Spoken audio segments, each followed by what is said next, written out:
First of all, Katherine, thank you so much for joining us today. It's 6:30 in Sydney. You probably had a long day. Super happy that you can do this. We're currently sitting at Compost, which is at the showroom, and Seema and Lily, who are also in the meeting, are sitting upstairs.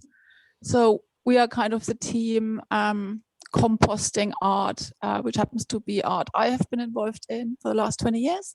And we're going through it, and the sieving is organized around different topics. And today it's obviously around economics and taking back the economy. So as part of Compost, but Katherine, you know this anyway, as part of the practice in general, this like revealing of economics and economic underpinnings is important in order to understand how things are actually funded, who it is, but also tackling them as kind of practical issues. If we want to change the economy, how do we do that? So as part of Compost, but also, and I think there's a few people here from the British Art Show, as part of the British Art Show, there has recently been discussions around complicity involved in the arts through who's funding it. I mean, maybe Sam, you can later explain again, or from your local perspective, but it's not about one particular show. It's about a little bit the fact that a lot of the funding in the arts comes from funders we wouldn't necessarily want to work with. So if the gallery refurbishment in Scotland is sponsored by BP, how do we acknowledge this? How can we enter dialogue around taking back the economy and insisting on our ethics? But also, like the showroom show here, some of the funding that pays me comes from a developer who's developing a huge building nearby. So there's constantly funding coming in from funders, which we, with our kind of radical ideas and radical thinking, would rather not work with. And I invited you, Katherine, because you're the clearest thinker I know, who can actually bring it together under this umbrella of interdependence, but also like tackle it as a kind of practical issue that we have to approach without just demonizing the capitalist other end of where we are on the economic spectrum. So in the group, I don't think we're going to do a big hello. We're going to stay afterwards. If people want to stay in the group, I think it would take too much time to say hello now. But it's a mix of colleagues, collaborators, and guests who come through the Compost a live program. And without further ado, I've learned this now. I would like hand over to you, Katherine. And I know you've prepared a presentation. It's a topic you frequently talk about. So I guess you go for like 15, 20 minutes, and then we open for conversation, and we can all come in with our individual experiences and where we want to use this thinking for in future projects. So okay. I hand over to you. Okay, great. Can you hear me okay? Fine. Okay, great. Good to see you, Kuba, and nice to meet everybody else. It's great to think of you all in midsummer over there in the Northern Hemisphere as we face our terrible midwinter, which isn't that bad, but still. It says that the host has disabled participant screen sharing. So I want to show something. So maybe Katherine. I just enabled it. 1 sec. I'll do it again. Okay, good. Then it's fine. I think it's there. I need to just put it to. Yeah, it is. Slideshow. I've got your yellow color there for you. Thank you. Whoa, look at the color. Whoops.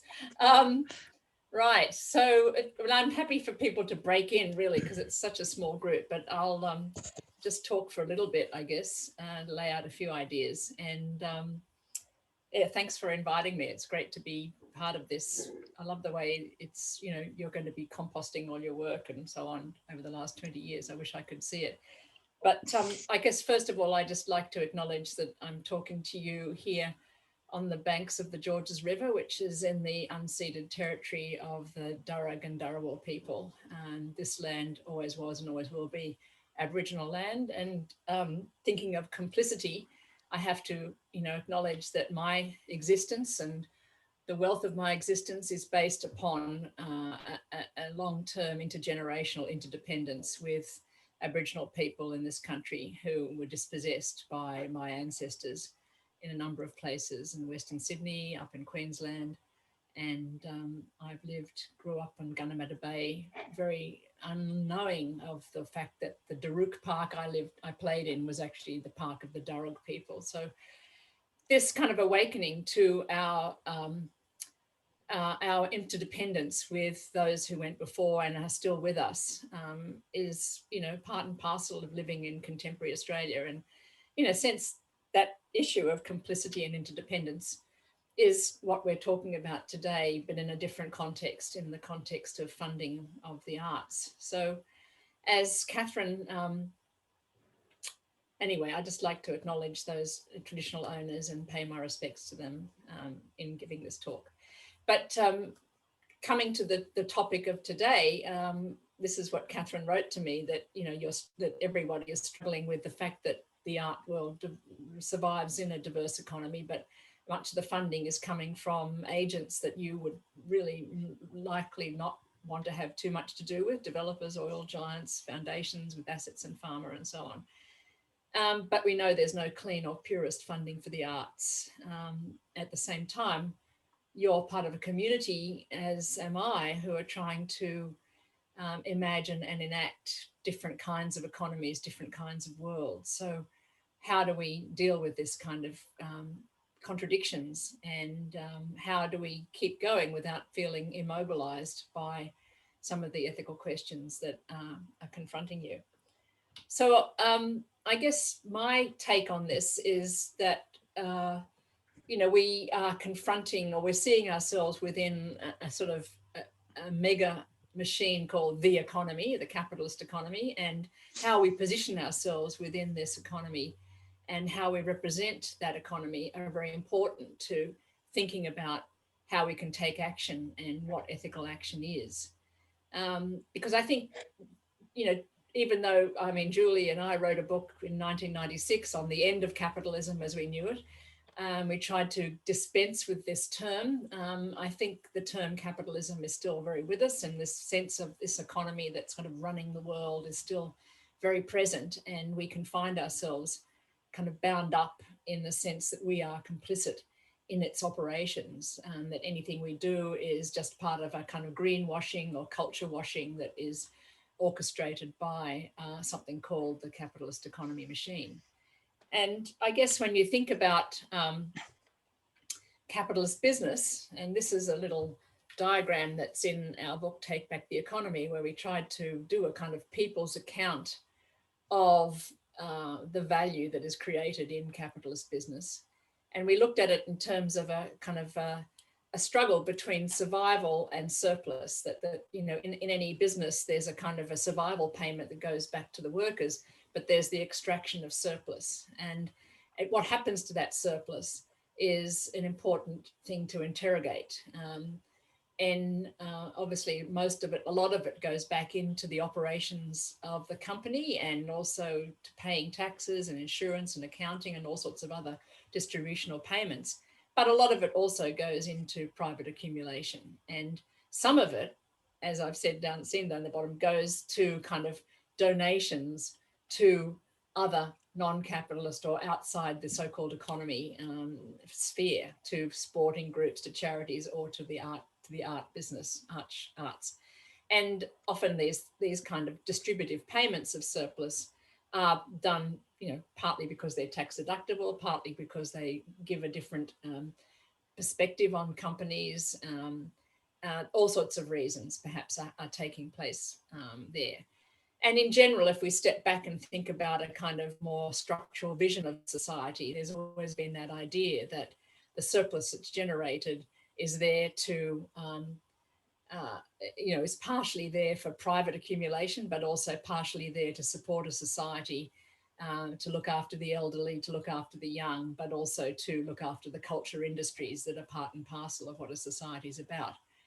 So we've grown up with a particular vision of perhaps the way that the art world fits into a capitalist machinery. And this is perhaps where this notion of complicity can become very dominant. And I guess one of the, there's a sort of sense in which this representation of capitalism is all encompassing, its power, its dynamics are generalizable, it takes over all spaces, and therefore in response, communities or artists are just cowering, kind of having to be complicit to some extent. And in that context, often the only option is perhaps to feel like one has to dissociate from the doings of capitalist business. And just a few years ago, there was a big furor about the Sydney Biennale, which has traditionally been funded by a family that were implicated in a business called Transfield. But this business has moved away from basically transportation and logistics into the funding and management of offshore asylum seeker detention facilities. And many artists really were very upset, and everybody, a lot of people are very continuing to be upset about Australia's position on asylum seekers. And they decided to kind of pull out of the Biennale because of the funding that was coming from Transfield. And I guess that's one option, that one can sort of try and just dissociate from the funding that's coming from these activities that one sees as exploitative, extractive, and in this case, really inhumane. Interestingly, in this case, a different foundation stepped in to produce the funding, and the family that was behind the Transfield company, a family that's had a lot to do with actually social business and the arts, dissociated itself from Transfield and its rights, and renamed itself. So there was an interesting kind of outcome, I suppose, to that action, which meant that the Biennale continued, but some artists still continued to not be involved. And it's really, I guess, raised this question, that you're also challenged by at the moment. I think in this case, this was such a high stakes issue, this issue of asylum seekers and Australia's position, that it became something that a lot of people became exercised with. And I guess in most cases, the funding that comes from capitalist business isn't necessarily as associated with such high stakes questions of ethics and so on. But I guess the question is this the only option, to kind of pull out, try and be pure and force the issue in every case? Or is there another way forward? And I'm not sure I have an answer to that, but I guess one of the ways I've thought about this is to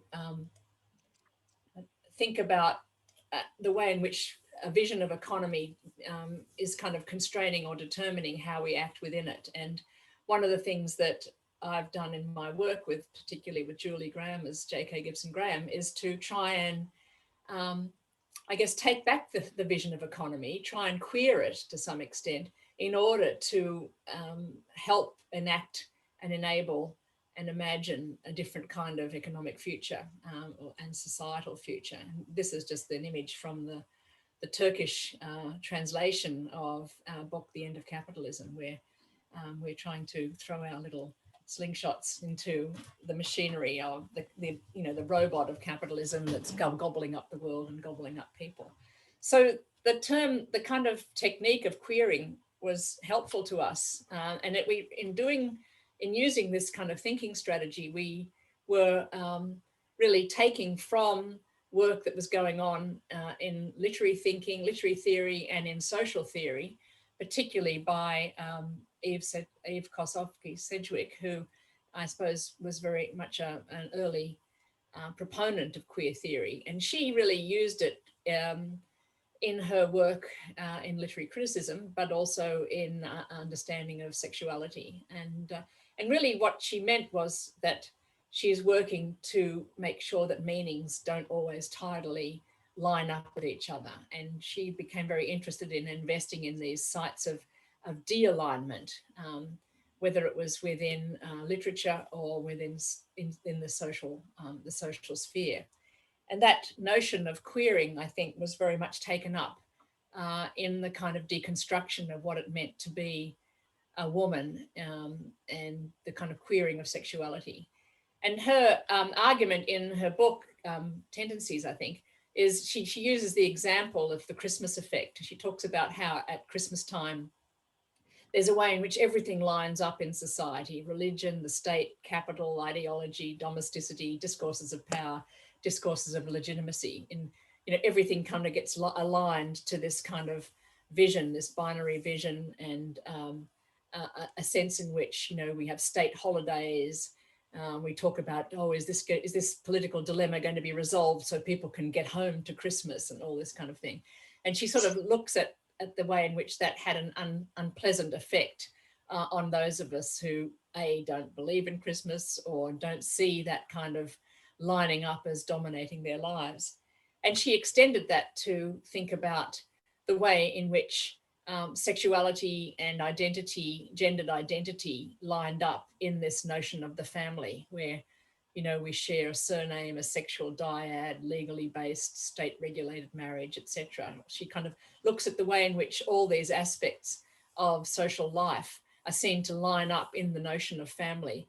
And she was very interested in de-aligning these kind of elements and queering the family. And I think that politics that she was part of has had an incredible impact in terms of now the sort of sense in which we have a very much more kind of looser and much more diverse sense of what family is, what sexuality is, what gendered identity is, and so on. So this kind of thinking, which has had social, it's a representational intervention, but it has major social impact, is something that we then, Julie and I, took into our visions of what the economy was, where to some extent, especially when we were working in the late 90s and even 2000s, and I think still sometime really today, the vision of the real economy is still seen as a capitalist economy where all these things line up, where there's paid labor, there's commodity production in markets, private enterprise, private property, interest-bearing capital, etc. So this lineup of features are what's seen as the legitimate economy, and they are almost kind of structurally connected in some ways, and they operate and occupy, I guess, the most powerful positions within the economic realm.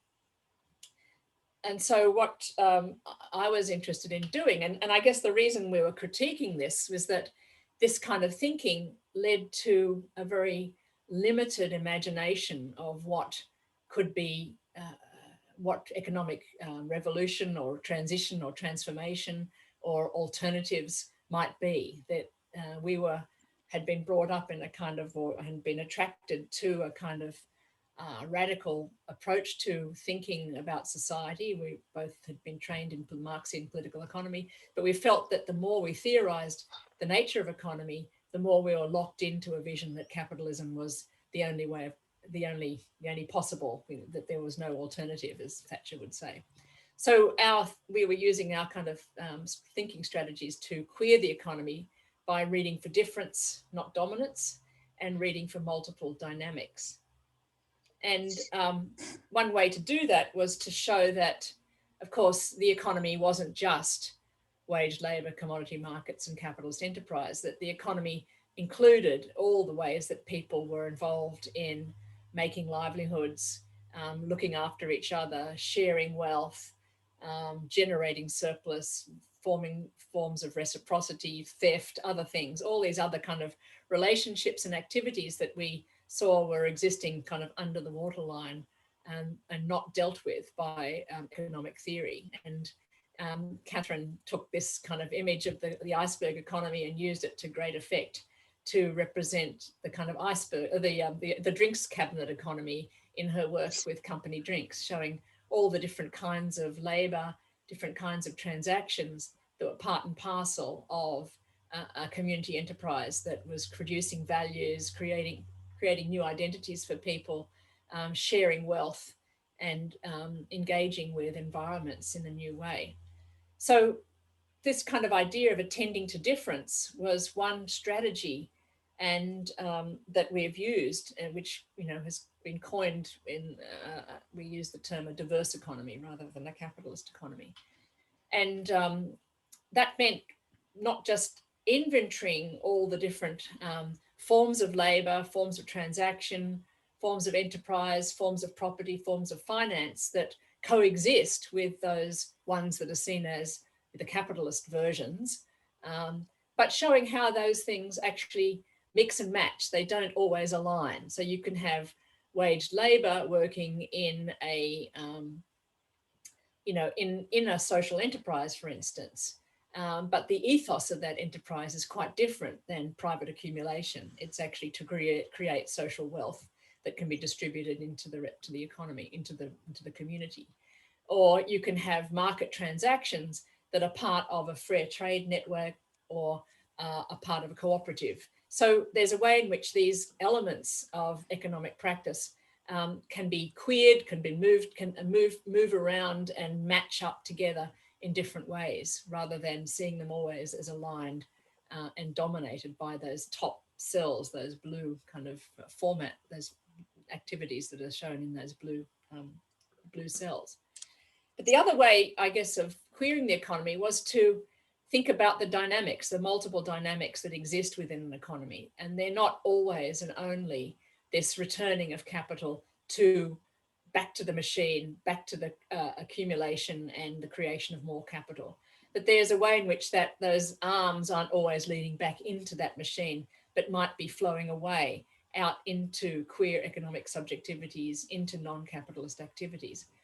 And, if we stay with that vision of economy as a machine, we are locked out of thinking about what other possibilities can emerge as wealth generated within one system might move into other kinds of non-capitalist or anti-capitalist or other kinds of economic practices.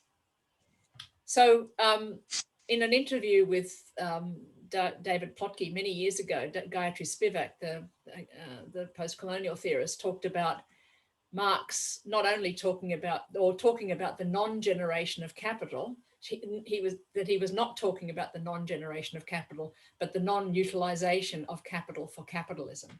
So it's not as though an economy is not going to generate surplus, and we might see that surplus as capital, but where does that surplus flow to? Does it flow back into capitalist enterprise, or can it flow into other kinds of value systems? And this is where we might start to think of multiple value systems coexisting. And in the work that I've done more recently with colleagues in Paris and in the US, and other economist, Maliha Safri, we've tried to theorize the way in which something like the Rurban project, which is the project that Doina and Konstantin have started with the in Colombia, which was kind of initiating an ecosystem of food production and repair, and a kind of different local ecology of connection between recycling, food generation, new identities as community commoners. We've tried to theorize how the value that was co-opted from the old system, in other words, through the granting system of the EU, where, if we think about complicity, where does the EU wealth come from? A lot of it comes from, its colonial origins and other forms of capital extraction, that it's co-opted from that system into the generation of a community commons that is creating the ability for a one planet footprint. And this example was one that was closed down because of various impositions by the municipality, but has sprung up in a number of different other locations in Paris and also in London. So, there is a way in which we can start to think about the multiple ends of value or capital that flows from an extractive and exploitative system. And the question is, do we stay within this sort of structural vision that will only ever be kind of greenwashing or culture washing for the dominant, or can we see these activities, the activities of commoning or of using the interventions of art experiments to generate new subjectivities, new experiments that can actually help to create something new, some different kind of set of practices. And I guess that's that's the question that you are wanting to debate now. There, you know, obviously we are interdependent, and we are interdependent with exploitative systems, but we're also interdependent with each other and are interested in creating different kinds of community and ecological and economic norms, and the kind of art practices that I think or the artists that have been attracted to our community economies work are all doing this in a whole lot of different ways. And I guess I'm very interested in thinking about how we might advance this kind of notion that multiple value systems coexist, and there is a way in which building on alternative ones or non-capitalist ones can have some value, even though its original impetus or an original input, not creative input, but economic input, might be coming from the BPs of the world or the real estate investors in London. If one takes a kind of queer perspective, there's a way in which one can start to see some slippage there, and obviously there's a question then of what politics do you want to be involved in, and to what extent is that capital coming from something that is so egregious that you would want to actually stand up against it and pull out, or to what extent might you work with it to some extent to try and build something else. And yeah, that's, I guess, as much as I have thought around this, and I'm really interested to open up the discussion. So I'll stop sharing and turn it over.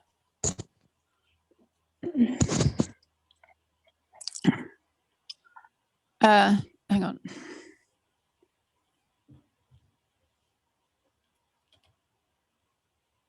Thanks so much, Catherine. I mean, this is a conversation amongst colleagues. There's no need for anyone to chair this. Does someone want to come in with a question or a comment? Maybe just a brief one, Katrin. You have a very weird setup of video and sound. Now it looks like a kind of talking scanner, because you talk to your mobile or something, which is video on. Oh yeah. Oh, you have me twice.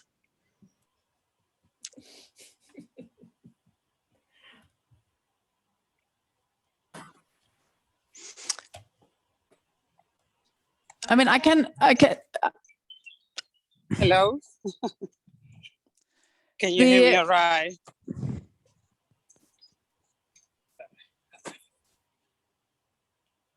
Yeah, we can hear you. Oh, Vera, you've muted now. Hi. Can you hear me all right? Yep. Sorry, I'm trying to get to a place where I'm walking. Elvira Jangani here with you from Southeast London. Thank you both, Katherine, for organizing this, and Katherine Gibson to give us an insight to your work in the considerations about this interdependency, no? That I would say in practice sounds, let me see if I can open my camera and hi everybody. So in theory, and we have seen, for instance, in the case of Katherine, some of the, so to a certain extent, at a micro-political level, the sense of interdependency work in a very fluid way. No? I will say, like it's, we have seen it within the art, but also outside the art, as Katherine has shown us these elements. But I'm very curious, also in terms of Sewick and the queer economies, how that could be taken to a mesopolitical and macro-political level. No? What do you see after these years of observing these models of interdependency, how that can be, let's say, if we were to think about the structure in terms of a macro political level that is like the art field in London, what we'll be looking at, no? Because I think one of the gestures that we're trying to convey with the conversation that we want to establish with Katherine in the showroom at the moment is also how to scale up some of her methodologies to the space that we inhabit, both as an institution, but also as an institution within a cultural field and an institutional framework. So I wonder what are the steps or what are the things that you have observed that are models that help us to generate, let's say, a healthier interdependency.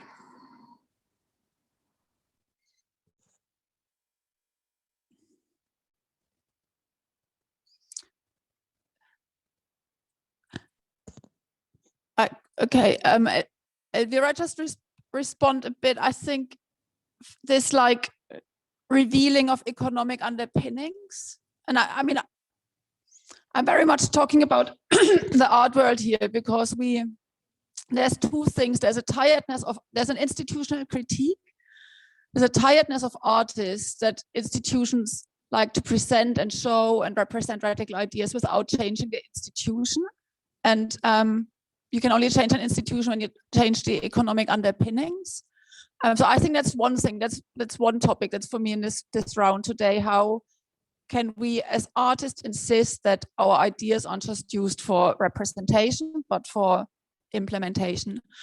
And the other one is like to make economies transparent, like with the iceberg, to also, I think in the art world, be more upfront about where the money comes from. And it's going to be unpleasant. And if we don't want the money, but we need the money, we have to say that. We can change it. I think there's always decision making that, you know, if it's considered and towards making economy more ethical, then every decision is a decision and they sometimes have to be taken because otherwise maybe the organization collapses, but they can also be taken in awareness that next time maybe not, or only taken with certain conditions. So I think this like making explicit of the economic underpinnings in the arts, that's both addressing the big funders, but also all the free labor that goes into it, and organizing institutions around which relationship do I want to have with those different players in this economy. For me, this is very practical. You know, I can decide to pay people or not. I can decide to exploit or not. I can decide to take the money from the developer, but with conditions. And for me, it's really a matter of transparency in the arts, because there is a desire to wanting to do something that's very radical and very purist, but never really looking at the detail how it's done.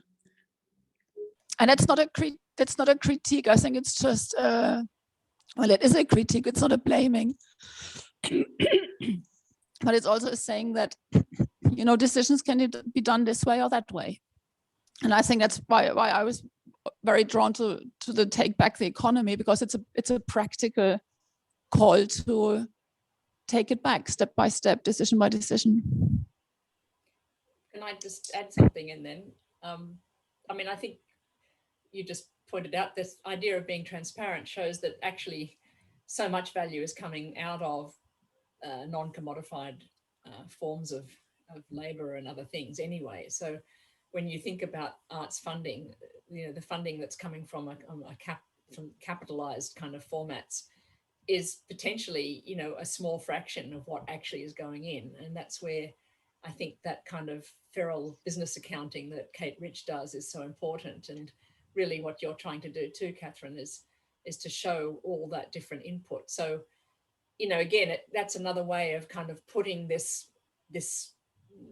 complicit money in its context, which is that it's potentially a minor part of the whole in terms of the value that's going into these productions. So I think that's also a useful kind of a useful counter to those who might say, well, you know, you're just being bought off or something like that. But being transparent about it in an interesting way and making that itself part of what the art practice is, as Kate does and as you do, I think is a very important step. Yeah. And I think that we hear also a very important element of this is this radical social enterprising that Katrin, Company Drink, Center for Plausible Economy, so many others are doing. So this is not only about mapping, but it's also about directing, nourishing, trying to do something sustainable. And in relation to the question, which I think is super important about the political change, I think the change does not spring out of nowhere. I mean, you need people need some sort of decent incomes. These people need to cooperate with each other. There needs to be solidarity built, trust established. And such radical social enterprises / cooperatives / unions / kind of interdependent art centers are very important in creating this type of support structure that enables people to actually even spend time on doing on committing to making this social change happen. For me, this is all very interesting because we've had immigrant communities querying the economy for years in dealing and trading amongst themselves. But then they always hit problems when they need to access property. And that side of things is often where they end up then focusing whatever resources they've saved for the common ends up going into the capital, physical buildings, the structures of where they need to live. And they've often come a cropper at that point. And I think this is also why our institutions struggle, because we are essentially often having buildings, and this is a pinch point for some of our activities, even when we try to do the good things. And a lot of our institutions obviously aren't conducting with fair pay or have other issues to resolve. But there are these pinch points, and I'm quite interested in how we get beyond that. And the other thing that's super interesting is the environment has always been unrepresented in the economies of capitalist system, and this is why we're having such huge environmental problems in the world today. So there's, I think there's a lot of power in this movement, but there are some really crunchy places where it's harder to make the movement work, in my opinion. Is there something also about scale? I think, like Elvira, you were talking about how do we scale up?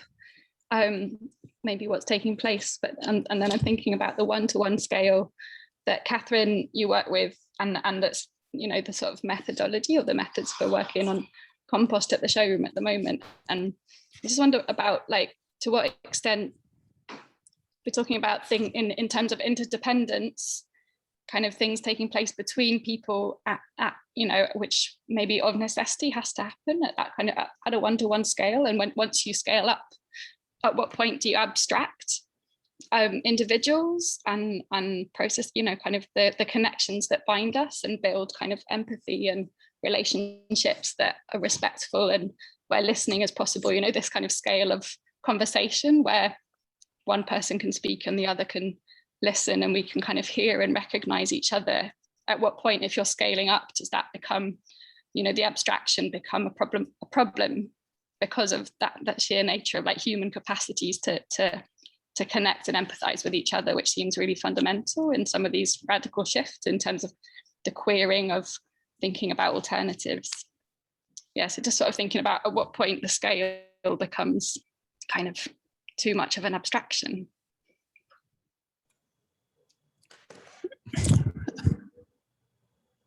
Sam? Yeah, no, I just, yeah, I think there's something really interesting around this sort of scale. We did this mapping of our environmental, like the chain of supplies of our materials. And someone kind of joked that it was this one-to-one map that you would have to get into if you were going to actually look at this properly. And I was like, well, that's what it is. Like that's okay. You can look at it in that level. And, you know, you see that the clay you use that you think's like your wonderful process is actually mined by Rio Tinto. And it's like, you're like, wow, these things are, you know, you have to go back to that scale. But I think what another thing with like Katherine's practice is this idea of not trying to scale up, but to scale out. And so there's this idea of how you bring people into something in a way where you're not developing this like growth mindset that's like within a capitalist mindset, but like within a collectivizing mindset. And I think that's really important practice that as organizations we can also think about, like, how can we use our resources to scale out rather than to continuously scale up?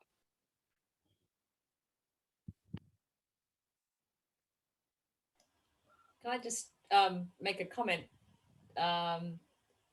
first around what Seema brought up, because I think that notion of these pinch points is a really interesting one. And I think the question of valuing is also worth coming back to, because, I mean, we've all seen, and it's well documented, the way immigrant communities produce a vibrant, you know, and artist communities become the kind of first wave of what then becomes a gentrified city, where property values start to go way up, and then those particular groups are then outpriced from those locations. So it's a different thing than what you're saying, which was like the inability to secure property. But at the same time, those communities have often traditionally been the ones that have reshaped how cities then operate. And that value that has been invested in that infrastructure has never been adequately accounted for or repaid to those people who've produced that kind of vibrant community, whether it's in, you know, in Sydney, in Paddington, Greek immigrants painting the old terrace houses and suddenly people revaluing them and then moving. It's you know, the most gentrified area of Sydney, or as is happening all over the place with cultural industries, so-called, you know, being the first wave of regenerating parts of cities. So I think there's a real strategic point there that is a kind of macroeconomic point, which is that these practices actually produce value for real estate, and there should be some kind of payment back to communities for that work. Just like, you know, if you suddenly revalue a farm because a railway line is going to go into it, that, you know, that there's a value transfer that needs to be brought to bear.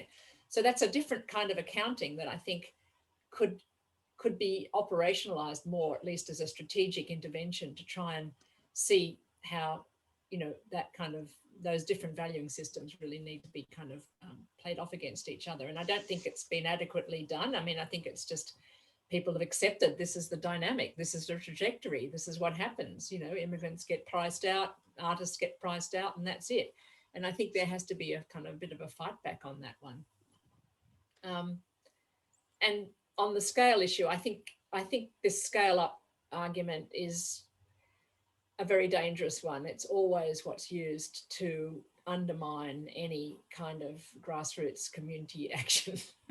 And it's based on a vision of a kind of vision that bigger is better, and that power is always in the large.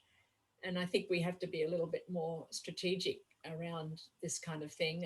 And the scaling out is one thing, but I think this, you know, whenever it gets brought in, it always gets in, it sort of comes into the argument as a way of undermining the power of the small, the ubiquitous, the network. In fact, and if you look at the network of community enterprises and mutual aid practices, as Seema said, that have always been part of immigrant communities or other communities, it's a huge, it's a global scale, you know, it's a global scale of small things. And we have to fight against this idea of scaling up as becoming bigger and bigger and bigger and more powerful because of that. It's again, a representational struggle, I think, that has to be made. Whenever anyone mentions the scale up issue, I think we have to put our kind of, I don't know, just be alert and try and have a way of intervening then. And that's not to say that we don't need very clear and interesting kind of analyses of things like how many people can work together effectively in something, you know. And there's been interesting work on, you know, a cooperative that moves from 50 people to 100 or to 200, and suddenly the communication level changes dramatically. So I think there's real empirical issues there around how many people can you keep in mind or have kind of mutual relationships and so on. And that can become a very interesting input into thinking about organizing our collective environments differently. But I'm just wary of the scale up language. I think it can be often used to kind of squash interesting things that small and beautiful. You know? I think, Katherine, what you said about, it's not about scaling up, but it is about volumes, no? It's about if the accounting is done, it would show the investment of the cultural, whatever, community into the showroom versus the, let's say, the money that comes from a developer. Suddenly the volumes of investment and the creation of value are very different ones. And I think that's what's interesting about the visibility of those and putting things in different relations, that suddenly you are the bigger investor. You know, it's also like, who do you allow to say we are paying for this? And I think by remapping and rewriting and re-articulating who's actually investing and underpinning all of this, it's also taking away the very monolithic position of the funder.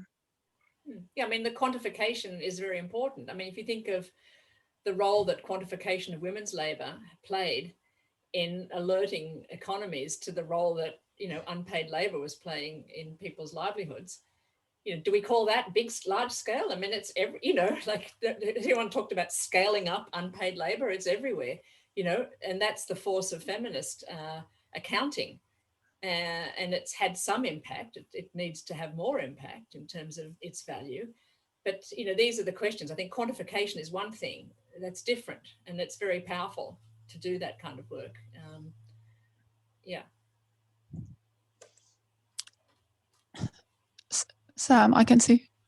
Hey, I just had a question about, I guess, like, I'm super interested in these lines and these blurrings and who becomes the stakeholder, but I'm also really interested in like where you draw your red lines and how you do that in a collective way, because I think something up here, so for example, in Scotland, especially in Aberdeen, where it's almost like I mean, we all know the like BP not to BP, we know like Liberate Tate, all of these kind of movements around anti-oil. It's almost like, yeah, we know about them up here, but they're totally like not a thing. Like you would just still take money. I don't know, maybe there would be some kind of risk assessment at board level. I don't know. I've never been in that position. But like we get people like oil companies coming to us and being like, do you want materials? Do you want like $5,000? Do you want this? And it's just like, for me, it's a really clear no, because I have a red line that I will not take money from an oil company, but that's my personal line. And we've never written like an ethical funding statement as a collective. And people who've grown up in Aberdeenshire would be like, well, take from the rich, give to the poor, kind of like there would be that mentality.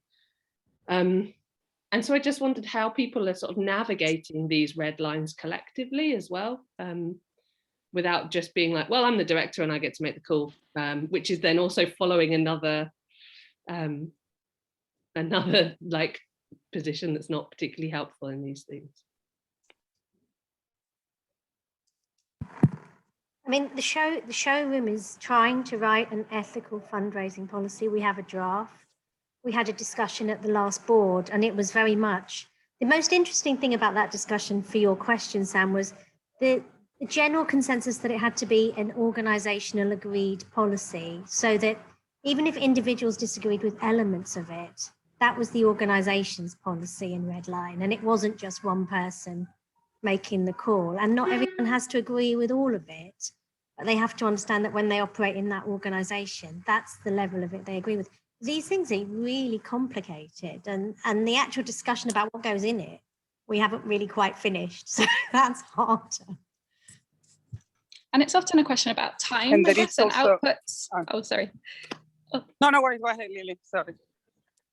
I was just thinking off the back of what Seema was saying just now in terms of like the time that is made. Like Katherine, we were talking about it earlier when I think during install process, but you know that perhaps a sort of the way, or maybe a sort of in quite like healthy way of operating would be in which a third or a quarter of an organization or a group of people's time is spent in these kind of processes of making decisions where everyone's aware. Or for example, if we're like producing a policy around ethical fundraising, like which comes around to sort of modes of governance or structures of organizing as a group of people working together, so that we make that time to have these conversations and that it's prioritized rather than something additional in the unpaid labor time that goes into, like, in addition to the outputs of productivity of an organization, feeding into, say, like Arts Council, our kind of public arts council in the UK, requirements of outputs in exchange for public funds at the moment, which is tied in with the current sort of neoliberal models maybe of productivity. But it's really, yeah, it's like how to make a case to make that time to work together, so that everyone involved and who has then that responsibility of working within that organization under those policies, even if there isn't a total consensus, because when could there be entirely, but everyone has the awareness of what it is that they're working within, and that feedback loop between what happens at board level to what happens with the team who work on a kind of ad hoc basis and look after and play a really fundamental role, like welcoming people into the space, like different levels of involvement. I'm looking a little bit at the time and being aware that Australia is not at the start of the day, but the end of the day. And maybe to say that this morning conversation for us was also like to bring a group of people together we're having similar conversations with. And Katherine, so much for giving this input and critical input and sharing your knowledge so generously. You're not being paid today, because Katherine and I have this deal of not paying each other. we're contributing to each other's discussions and communities as your massive value, of course, to what everything I'm doing. So I think I would maybe bring this to an end because some of us need to go and want to go, and just would like to say thank you.